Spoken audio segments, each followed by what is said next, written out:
por supuesto. Nuclear, sí, cómo no. Residuos. Tanto el tema de la seguridad como el de los residuos atraen gran parte de la atención tecnológica de la industria nuclear. Al cabo de 3 o 4 años de funcionamiento, según el tipo de reactor, el combustible agota sus propiedades como material de fisión eficaz y hay que retirarlo de forma escalonada. El contenido de uranio 235 disminuye dado que una parte del mismo se fisiona y otra se transforma en uranio 236. Por otro lado, el 238 también disminuye, ya que una fracción se transforma en plutonio y otra en diferentes elementos transuránidos como neptunio, americio y burio. El plutonio que así se genera experimenta también en parte fisión y contribuye a la producción de energía del reactor. El plutonio que no se fisiona, junto con los elementos transuránidos generados, constituye casi el 100% de la radiactividad artificial de los residuos resultantes, que es muy elevada. Los radioisótopos que componen el residuo altamente radiactivo que debe ser retirado del reactor van experimentando transmutaciones que originan series radiactivas de elementos hasta terminar en núcleos estables no radiactivos, aunque este proceso se efectúa a muy diferentes velocidades según el radioisótopo de que se trate. Sobre este proceso es oportuno recordar el concepto de periodo de semidesintegración, que se llama así al tiempo que tarda un determinado isótopo radiactivo en quedar reducido a la mitad de sus núcleos por desintegración y transmutación. Por ejemplo, el yodo 131 tiene un periodo de semidesintegración de 8 días. Si partimos de 1 gramo de este isótopo, al cabo de 8 días habrá quedado reducido a 0,5 gramos. En el siguiente intervalo de 8 días quedarán 0,25 gramos y así sucesivamente. Los periodos de los diferentes radioisótopos se distribuyen en un espacio de tiempo enorme. Así, en algunos el periodo es de millonésimas de segundo, mientras que en otros es de miles de millones de años.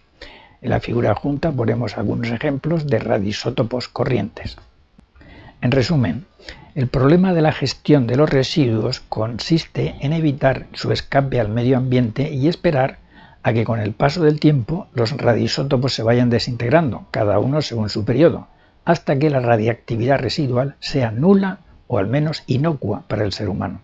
El material combustible gastado se extrae del núcleo del reactor y se deposita en una piscina adjunta a la central, donde tiene que permanecer varios años. El almacenamiento en la piscina consigue 3 efectos. 1.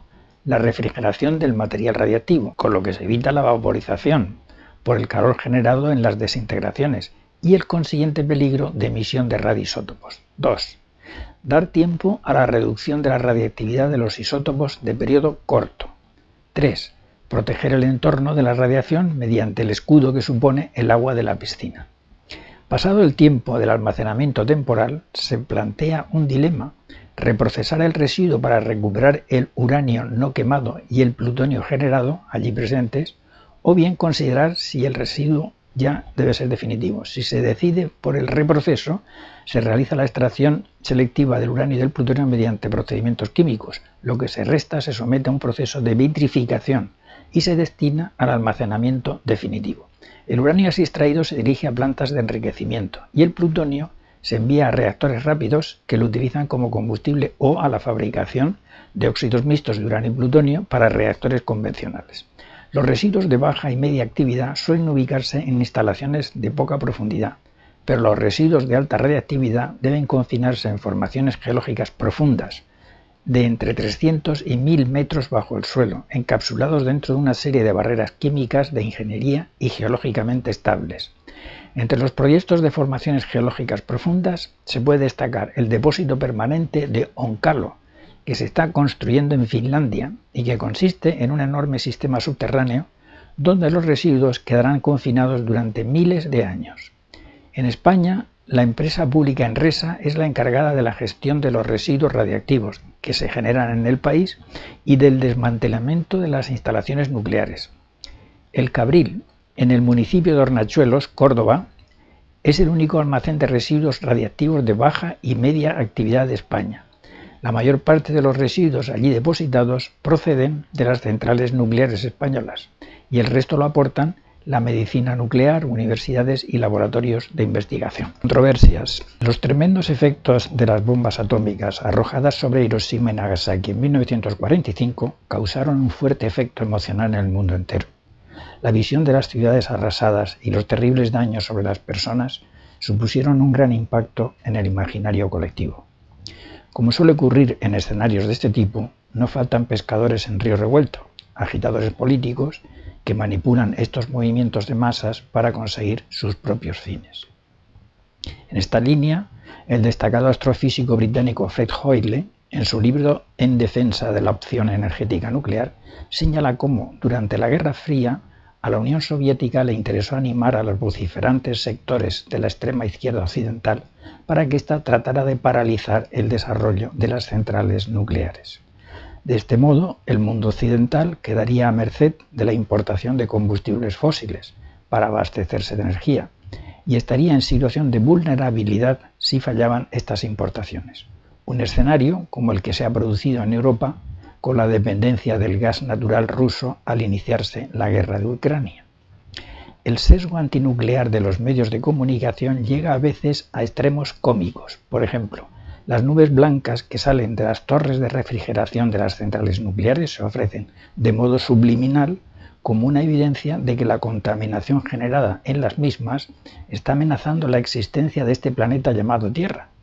En realidad, estas amenazantes nubes blancas no son más que vapor de agua. Otro tópico que los medios han conseguido fijar en la imaginación de la gente es el dogma del cambio climático, según el cual las emisiones de gas carbónico producidas por el consumo de combustibles fósiles nos conducen directamente a una catástrofe planetaria. Pues bien, desde ese punto de vista, la energía nuclear no emite dióxido de carbono y por tanto es perfectamente inocua para el supuesto calentamiento global, hasta el punto que desde algunos sectores ya se empieza a considerar a la nuclear como una energía verde. Futuro. El futuro se otea desde el presente, donde encontramos defensores y enemigos de las centrales nucleares. En España, en el momento actual, el gobierno de Pedro Sánchez, al tener una composición social comunista, está lógicamente en contra de la energía nuclear, a pesar de que el país tiene una grave dependencia energética del exterior. En cambio, nuestra vecina Francia tiene 59 centrales en servicio y pretende construir 14 nuevos reactores nucleares. La energía nuclear aporta aproximadamente un 70% de la energía consumida por los franceses. Una de las innovaciones en las que se está trabajando son los reactores modulares pequeños, que tienen una potencia de hasta unos 300 megavatios, es decir, viene a ser un tercio del poder de generación de los reactores nucleares ordinarios. Estos ingenios tienen ventajas en cuanto a ensamblaje y transporte. Ocupan menos espacio y así pueden instalarse en lugares donde no podrían ubicarse centrales más grandes. También tienen mejores condiciones de seguridad.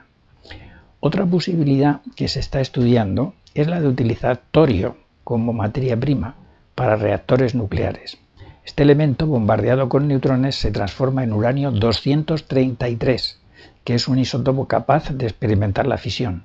El torio tiene varias ventajas. Sus reservas minerales son mayores que las del uranio. No necesita ser enriquecido y genera menos residuos.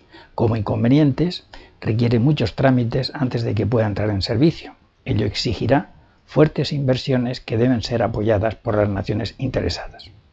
Y la traca final del futuro de la energía nuclear sería la fusión nuclear. La materia prima, si se emplea hidrógeno, es ilimitada. La producción de energía por unidad de masa de combustible sería mucho mayor que en el caso de la fisión, y el problema de los residuos prácticamente desaparecería. Pero de momento no ha pasado de la fase experimental, en complejas y muy costosas instalaciones.